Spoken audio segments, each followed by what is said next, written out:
నమస్తే. శ్రీ మాత్రే నమః. శ్రీ గురుభ్యో నమః. మనకి ఖగోళ శాస్త్రంలో ఎప్పటికప్పుడు గ్రహాలు మారుతూ ఉండడము, ఆ గ్రహాల యొక్క ఫలితాలు దేశకాలమాన పరిస్థితుల మీద, రాజకీయం మీద, న్యాయ వ్యవస్థ మీద, ఇలాగ దేశం మీద పడుతూ ఉంటుంది. తరువాత మేషాది ద్వాదశ రాశుల మీద అంటే వ్యక్తులకు కూడా ఈ యొక్క గమనాలు ఫలితాన్ని ఇస్తాయి.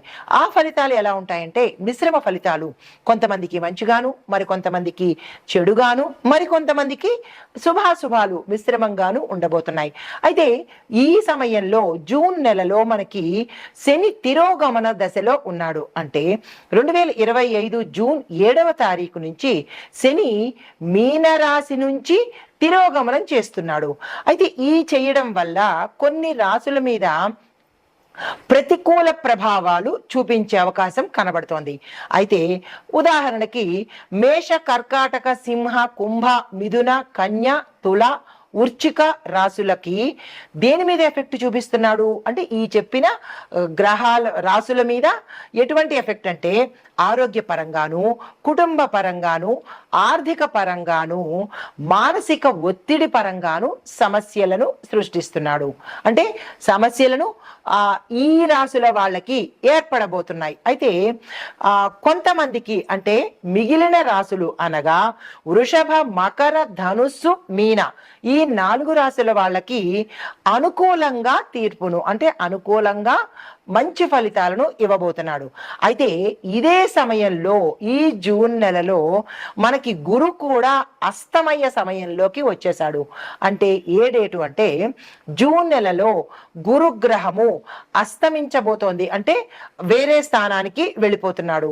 ఇది వైదిక జ్యోతిష శాస్త్రంలో శుభప్రదంగా పరిగణించబడదు. అంటే ఈ గురు అస్తమయం అనేది అశుభ సూచన అనేది చెప్పడమైంది. అయితే కొన్ని రాశుల వాళ్లకు ఈ సమయంలో మంచి జరుగుతుంది. ఇప్పుడు ఒకటి ఏ గ్రహమైనా కొంతమందికి మంచి చేస్తాడు, కొంతమందికి చెడు ఫలితాలను ఇస్తాడు. 3 వర్గాలుగా అన్నమాట. 3వ వర్గానికి మిశ్రమ ఫలితాలను ఇస్తారు. ప్రతి ఒక్కరికి మంచి చేయడు, ప్రతి ఒక్కరికి చెడే చేయడు, ప్రతి ఒక్కరికి మిశ్రమమే ఇవ్వడు. ఇలాగా వారి వారి కర్మానుసారము వ్యక్తిగత జాతకంలో ఆ జాతకుడు చేసుకున్న కర్మను బట్టి ఏ గ్రహమైనా శుభాశుభ ఫలితాలను ఇస్తాడు. మరి కొంతమంది అనుకోవచ్చు, నాకు ఎప్పుడూ ఇబ్బందులే ఉంటున్నాయి, ఎప్పుడూ కష్టాలే ఉంటున్నాయి అంటే అది గ్రహాల తప్పో లేకపోతే దైవం తప్పో కాదు. ఆ వ్యక్తి గత జన్మ కర్మానుసారము ఏ గ్రహము ఎక్కడెక్కడ సంచారం చేసి ఎంత మాత్రము ఫలితం ఇవ్వాలో ఆ జీవి చేసుకున్న పుణ్యానికి ఎంత మాత్రం ఫలితాన్ని ఇవ్వాలి, చేసుకున్న పాపానికి ఎంత శాతం కష్టం ఇవ్వాలి అనేది గ్రహాలు నిర్ణయించబడతాయి తప్ప మరొక అంటే దైవము చేసింది కాదు, ఎవరు చేసింది కాదు. ఇక్కడ ప్రత్యేకంగా ప్రతి ఒక్కళ్ళు గుర్తుపెట్టుకోవాల్సింది మీరు చేసిన కర్మానుసారమే అది మంచైనా చెడైనా గ్రహాలు మనకి అందిస్తాయి. కాబట్టి ఇక నుంచైనా గుర్తెరిగి మంచి చేసే ప్రయత్నం తప్పనిసరిగా చేసుకోండి. అయితే ప్రతి రాశి మీద ఈ గ్రహాల యొక్క ప్రభావము వేరువేరుగా ఉంటుంది. ఇక్కడ ఉదాహరణకి మేషరాశి వారికి చూసుకున్నట్టయితే కుటుంబంలో వివాదాలు, ఆర్థిక పరంగా జాగ్రత్తగా ఉండవలసిన స్థితి. వృషభ రాశి వారికి వ్యాపారంలో లాభాలు, ఉద్యోగస్తులకు ప్రమోషన్స్. మిథున రాశి వారికి చూస్తే ఆత్మవిశ్వాసము కొంచెం వీళ్ళకి తగ్గినట్టుగా అనిపిస్తుంది. కార్యాలయాల్లో మీరు చేసే స్థలాలలో సమస్యలు వచ్చే అవకాశం కనబడుతోంది. అయితే కర్కాటక రాశి వారికి ఎలాంటి ఫలితాలు ఇస్తున్నాడు అంటే కుటుంబ సమస్యలు, తీవ్రమైన మానసిక అలజడి, ఒత్తిడి అనేది ఇస్తున్నాడు. అయితే మిథున రాశి వారి దగ్గరికి వచ్చేటప్పటికీ ఆత్మవిశ్వాసం తగ్గడము, మీరు పనిచేసే కార్యాలయాలలో ఎక్కడ పని చేసినా ఏ రంగం వారికైనా సమస్యలు వచ్చే అవకాశం చాలా ఎక్కువగా కనబడుతోంది. అయితే కర్కాటక రాశి వారికి ఎలాంటి సమస్యలు ఇస్తున్నాడు అంటే కుటుంబ సమస్యలు, మానసిక ఒత్తిడి ఎక్కువగా ఇస్తున్నాడు. తర్వాత సింహరాశి వాళ్లకు వ్యక్తిగత సమస్యలు, కుటుంబంలో అస్థిరత్వం అన్నమాట. కుటుంబంలో సమస్యలు రావడము, స్థిరంగా లేకపోవడము, విడిపోవడము, తగాదాలు రావడము, ఇలాంటి సమస్యలన్నీ సింహరాశి వారికి కలగజేస్తున్నాడు. కన్యా రాశి వారికి ఎలా ఇస్తున్నాడు ఫలితాలంటే వారి వారి పనుల్లో ఆటంకాలు రావడము, పనులు జరగకపోవడము, బంధుమిత్రుల మధ్య తగాదాలు రావడము, వివాదాలు రావడము జరిగేటట్టుగా గోచరిస్తోంది. ఇక తులారాశి వాళ్ళకి ఎలా ఇస్తున్నాడంటే కనుక కుటుంబ సమస్యలు ఎక్కువగా రావడము, ఆరోగ్యం మీద ఎక్కువ ప్రభావం చూపిస్తున్నాడు. వృశ్చిక రాశి వాళ్ళకి మానసిక అశాంతి, మానసిక సమస్యలను ఎక్కువగా సృష్టిస్తున్నాడు. దీనితో పాటు ఆర్థిక సమస్యలను కూడా ఎక్కువగా ఇస్తున్నాడు. అయితే ధనుర్రాశి వాళ్ళకి కెరియర్ పురోగతి లేకపోవడము, విద్యార్థులకు మంచి ఫలితాలు రావడము, ఇంకా కొంతమందికి అంటే ధనుర్రాశిలో ఉండే మంచి కర్మ చేసిన వాళ్లకు కెరియర్ ఎక్కువగా ఉండడం, అంటే డెవలప్మెంట్ గ్రోత్ కనపడము, ఇన్నాళ్ళు పడ్డ కష్టాలన్నీ తీరిపోవడము జరిగేటట్టుగా చేస్తున్నాడు. ఇంకా మకర రాశి వాళ్ళకి చూసుకున్నట్టయితే ఆర్థికంగా ధనపరంగా విశేషమైన ఫలితాలను ఇవ్వబోతున్నాడు. తరువాత కుటుంబంలో ఆనందాన్ని, సంతోషాన్ని, శుభకార్యాలను చేసే విధంగా చేస్తున్నాడు. ఇంకా కుంభరాశి వాళ్ళకి చూసుకున్నట్టయితే కనుక ఆరోగ్య సమస్యలు తీవ్రంగా పెడుతున్నాడు. కుటుంబ పరంగా చాలా దీనస్థితికి తీసుకువెళ్లే పరిస్థితి తీసుకొస్తున్నాడు. కెరియర్ పరంగా ఒడిదుడుకులను ఇస్తున్నాడు. చాలా కష్టాలు పాలు చేసేటట్టుగా ఈ కుంభరాశి వాళ్ళకి కనబడుతోంది. మీనరాశి వాళ్ళకి ఎలా ఇస్తున్నాడు అంటే కనుక పాత సమస్యలు తిరిగి మళ్ళా పునరావృతం అవ్వడము, మనకి గతంలో ఆ సమస్యలు తీరిపోయినాయి కదా ఇక పర్వాలేదు అని అనుకున్న వాళ్ళకి మళ్ళా అవే తిరిగి మళ్ళా సమస్యలుగా తయారయ్యేటట్టుగా చేస్తున్నాడు. వ్యాపారస్తులకు మాత్రము లాభాలను ఇస్తున్నాడు. అయితే ఇవి అన్నీ ఒక్కొక్క రాశికి ఎందుకు ఇట్లా చేస్తున్నాడు అంటే కనుక ఇది గోచార రీత్యా చెప్పే ఫలితాలు కానీ వ్యక్తిగత ఫలితాలు కాదు. కాబట్టి మరి ఒక విషయము, ఏ రాశి వాళ్ళు ఎటువంటి కర్మలు చేస్తారో, చెడు కర్మలు చేస్తున్నారో ఆ కర్మల మీద దెబ్బ కొట్టేటట్టుగా గ్రహస్థితులు ఉంటాయి. ఇది ప్రతి ఒక్కళ్ళు గుర్తు పెట్టుకోవాల్సిన విషయము. ప్రతి మనిషి అనుకుంటాడు నేను మంచి చేస్తున్నాను, నేను ఎవరికి చెడు చేయలేదు అని. కానీ మనం మంచి చేశామా చెడు చేశామా అనేది మనం పెట్టుకున్న సీసీ కెమెరాలు కాకుండా ఈ గ్రహాలు పెట్టుకున్న సీసీ కెమెరాలు చాలా చక్కగా క్యాప్చర్ చేస్తాయి. ఈ ఒక్క విషయాన్ని ప్రతి ఒక్కళ్ళు గుర్తు పెట్టుకోవాలి. గుర్తు పెట్టుకొని జాగ్రత్తగా ఇక నుంచైనా నడవాలి. గ్రహాలను మోసం చేయడం ఎవరి వల్ల కాదు. అయితే ఇది మనుషులకు ఈ రాశుల ప్రకారంగా ఇచ్చే పరిస్థితి. మరి ఇంకా దేశపరంగా ఎలాంటి ఫలితాలు ఇస్తున్నాడు అంటే కనుక దేశకాలమాన సామాజిక, రాజకీయ, ఆర్థిక, న్యాయ, వ్యవసాయ, వాతావరణ పరిస్థితులు ఎలా ఉంటున్నాయంటే కనుక ఆర్థికంగా చూసుకున్నట్టయితే ముందుగా కొన్ని రంగాలలో వృద్ధి కనబడుతోంది, మరికొన్ని రంగాలలో మందగమనము అంటే స్లోగా డెవలప్మెంట్ కనబడుతోంది. అయితే రాజకీయ పరంగా చూసుకున్నట్టయితే కనుక కొన్ని రాష్ట్రాలలో రాజకీయము అస్థిరత్వంగా ఉంటుంది. ఎవరు ఉంటారో తెలీదు, ఎవరు పోతారో తెలీదు, ఏ పార్టీ వస్తుందో తెలీదు, ఏ పార్టీ రాదా తెలీదు. ప్రజలకి డైలమాలో ఉంటారు.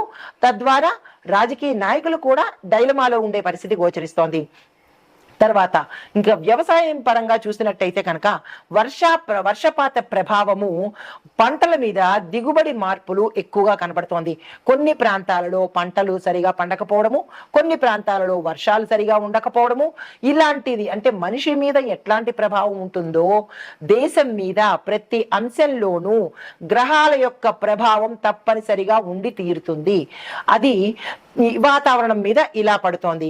వ్యవసాయం మీద ఇలాగా అంటే వ్యవసాయంలో అస్థిరత్వము, ఒక చోట బాగుండడము, ఒక చోట బాగోకపోవడము. ఇంకా వాతావరణంలో ఎలా ఉంటుందో మనకి తెలిసిందే కదా. కొన్ని చోట్ల వర్షం పడ్డము, కొన్ని చోట్ల వేడిగా ఉండడము, మరి కొన్ని చోట్ల తుఫాన్లు, మరి కొన్ని చోట్ల భూకంపాలు, ఇలాంటి పరిస్థితులు ఏర్పడే అవకాశము ఈ ఫలితాలు, ఈ గ్రహాలు ఇస్తున్నాయి.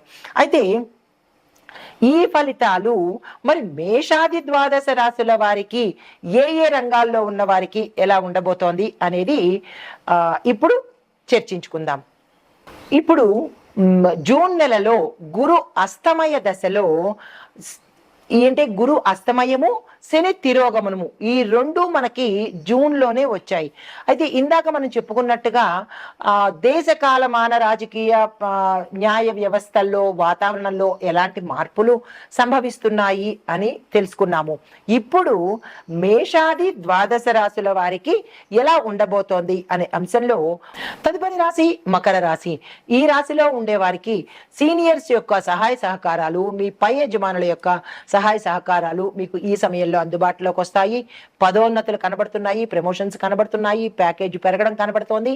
మిమ్మల్ని మీరున్న స్థానం నుంచి ఉన్నతమైన స్థానానికి ప్రమోట్ చేసే అవకాశము, మరికొంతమందికి విదేశాలు పంపించి అంటే వీళ్ళ బ్రాంచీలు కానీ లేదా మిమ్మల్ని స్పెషల్గా విదేశాలకు పంపించే అవకాశాలు కూడా ఇక్కడ ఎక్కువగా గోచరిస్తున్నాయి కొన్ని రంగాల్లో ఉన్న వాళ్లకు. మరికొంతమందికి ఉద్యోగం కోసం ప్రయత్నం చేస్తున్న వాళ్ళు, ఏ రంగంలోనైనా సరే ఉద్యోగం కోసం ప్రయత్నం చేస్తున్న వాళ్ళకి అధిక ప్యాకేజ్తో, హై అమౌంట్తో అంటే ప్యాకేజ్ శాలరీ మీకు ఎక్కువ అమౌంట్తో వచ్చే అవకాశాలు కూడా కనబడుతున్నాయి. ఎవరైనా ప్రయత్నాలు చేసుకుంటే కనుక తక్షణమే ప్రయత్నాలు చేసుకోండి. మీరు అనుకున్నది ఉదాహరణకు 50,000 జీతం అనుకోండి, ఎక్కువ వచ్చేటట్టుగా కనబడుతోంది. 25,000 జీతం అనుకోండి, మీకు ఎక్కువ ఆఫర్ చేసి మిమ్మల్ని తీసుకునేటట్టుగా అవకాశాలు అయితే కనబడుతున్నాయి. దాన్ని మీరు వినియోగించుకునే ప్రయత్నం చేసుకోండి. ఆర్థిక పరంగా చూసుకున్నట్టయితే కనుక పెట్టుబడులకు అనుకూలమైన సమయము, వృధా చేసుకునే ప్రయత్నం చేసుకోండి. లాంగ్ టర్మ్లో మీరు పెట్టుబడులకు ప్లాన్ చేసుకోండి. లాభాలు మాత్రము విశేషంగా వచ్చే అవకాశం కనబడుతోంది. ఇది ఇంచుమించుగా అన్ని రాశుల వాళ్లకు లాభాల పీరియడ్ అనే చెప్పవచ్చు. కాబట్టి దీన్ని వృధా చేసుకునే ప్రయత్నం ఎవ్వరూ చేసుకోకండి. తర్వాత వ్యాపారస్తులకు చూసుకున్నట్టయితే మీరు ఏదైతే విస్తరణ చేస్తామనుకుంటారో ఈ సమయంలో చేసుకోండి. బ్రాంచెస్ పెట్టుకోండి. అంటే వ్యాపారం కోసము ప్రయత్నాలు ఏమైనా చేయాలి అని అనుకుంటే తక్షణమే చేసుకోండి. లేదా కొత్తగా వ్యాపారం స్టార్ట్ చేయాలి అని అనుకుంటే కనుక తక్షణమే వ్యాపారంలోకి వచ్చేయండి. ఈ సమయం చాలా అద్భుతంగా ఉంది. దానికి సంబంధించిన ప్రయత్నాలు చేసుకోండి. అయితే కొత్తగా ఎవరైనా ప్రాజెక్ట్స్ మీకు రాబోతున్నాయి, అది కాంట్రాక్ట్ పరంగా కావచ్చు, బిల్డింగ్ నిర్మాణ పరంగా కావచ్చు, లేదా అంటే మరి ఏ ఇతరవైనా సరే మీకు కాంట్రాక్ట్లు, కొత్త ప్రాజెక్టులు వచ్చే అవకాశం కనబడుతోంది. దీన్ని అందుకునే ప్రయత్నం చేయండి. ఈ రాశిలో ఉన్నవాళ్ళు వదులుకునే ప్రయత్నం చేసుకోకండి. ఇవి లాంగ్ టర్మ్ ప్రాజెక్ట్స్ అనమాట. దీన్ని మీరు వృధా చేసుకోకండి. తర్వాత కుటుంబ పరంగా చూసుకున్నట్టయితే కనుక కుటుంబంలో సామరస్య వాతావరణం కనబడుతోంది. దీంతో పాటుగా విడిపోయిన భార్యాభర్తలు కానీ, విడిపోయిన కుటుంబాలు కానీ చక్కగా మళ్ళా కలిసే అవకాశాలు, మనస్పర్ధలు తొలగిపోయే అవకాశాలు, ఒకరి మీద ఒకరికి ఉన్న మంచు తెరలు తొలగిపోయే అవకాశాలు ఈ సమయంలో గోచరిస్తున్నాయి. దాన్ని ఈగోతోనో యాటిట్యూడ్తోనో వదులుకునే ప్రయత్నం అస్సలు చేసుకోకండి. తర్వాత కుటుంబంలో శుభవార్తలు వింటారు. శుభకార్యాలకు సంబంధించిన ధనము కూడా ఖర్చు పెట్టే అవకాశం ఇక్కడ ఎక్కువగా కనబడుతోంది. సంతోషించదగ్గ విషయము. వివాహం కోసం ప్రయత్నం చేసేవారు కూడా ఈ సమయాన్ని అస్సలు వృధా చేసుకోకండి. సంతానం కోసం ప్రయత్నం చేసేవాళ్ళు సంతాన పరంగా కావలసిన ప్రయత్నాలు చేసుకోవడానికి ఇది అనువైన సమయము. గతంలో చేసి విఫలమైన వాళ్ళకి శుభవార్తలు వినే అవకాశం కూడా ఈ సమయం కనబడుతోంది. ఈ సమయాన్ని ఏ రంగంలో ఉన్న వాళ్ళైనా సరే వృధా చేసుకోకుండా దాన్ని ఉపయోగించుకునే ప్రయత్నం తప్పనిసరిగా చేసుకోండి. అయితే ఇంకా విశేషం చెప్పదగినది ఏంటంటే కనుక భవిష్యత్తులో పెట్టుబడులకు పెట్టడానికి ఇప్పటి నుంచే మీరు ప్లాన్లు వేసుకోండి. నేను ఇంత శాతం పెట్టదలుచుకున్నాను, లేదా ఇన్ని సంవత్సరాలు పెట్టదలుచుకున్నాను అని ప్లాన్ వేసుకుని మీ శక్తి కొద్దీ కొంతమంది 1,00,000 పెట్టవచ్చు, కొంతమంది క్రోర్స్లో పెట్టవచ్చు, కొంతమంది ఇంకా ఎక్కువగా పెట్టవచ్చు. మీ స్థాయిని బట్టి ఎంత శాతము, ఎంత టైము పెట్టుకోగలరో అంత టైము, అంత శాతం పెట్టేయడానికే రెడీ అయిపోండి. ఎందుకంటే మంచి లాభాలు వచ్చే సమయం కాబట్టి ఇప్పుడు మీరు ఈ ప్రయత్నాన్ని, ఈ సమయాన్ని వృధా చేసుకుంటే భవిష్యత్తులో బాధపడవలసిన అవసరం వస్తుంది. కాబట్టి ఈ గోల్డెన్ పీరియడ్ని వృధా చేసుకోవద్దు అని ప్రత్యేకమైన సూచన. ఇది ఈ రాశిలో ఉండేవారికి చెప్పదగిన గోచార రీత్యా విశేషాలు, ఫలితాలు, సూచనలు. నమస్తే.